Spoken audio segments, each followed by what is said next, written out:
आपल्या जीवनामध्ये आपलं आयुष्य जगण्यापासून किंवा आपलं जे ध्येय आहे त्याच्याकडे जाण्यापासून आपल्याला जर कुठली गोष्ट थांबवत असेल तर ती म्हणजे लोक काय म्हणतील. मित्रांनो, सबसे बडा रोग क्या कहेंगे लोग. आपल्या देशाची लोकसंख्या 130 कोटी आहे आणि जर लोकांनी काय विचार करायचा हे जर आपण ठरवत बसलो तर त्यांनी विचार तरी नेमका काय करायचा.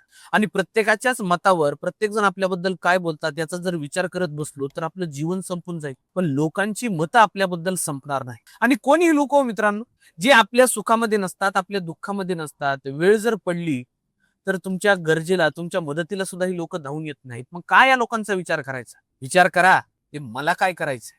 विचार करा की माझं ध्येय कोणतं आहे. विचार करा की मला माझ्या ध्येयाकडे जाण्यासाठी आता कुठलं पाऊल उचलावं लागेल आणि माझं जीवन कशामुळे सुंदर होईल, मला आनंद कशामध्ये मिळेल. मित्रांनो, त्यावेळेस तुमचं खरं जीवन सुरू होतं, ज्या वेळेस तुम्ही लोक काय म्हणतील याच्या भीतीमधून बाहेर जाता आणि स्वतःच सेपरेट आयुष्य जगायला सुरुवात करता.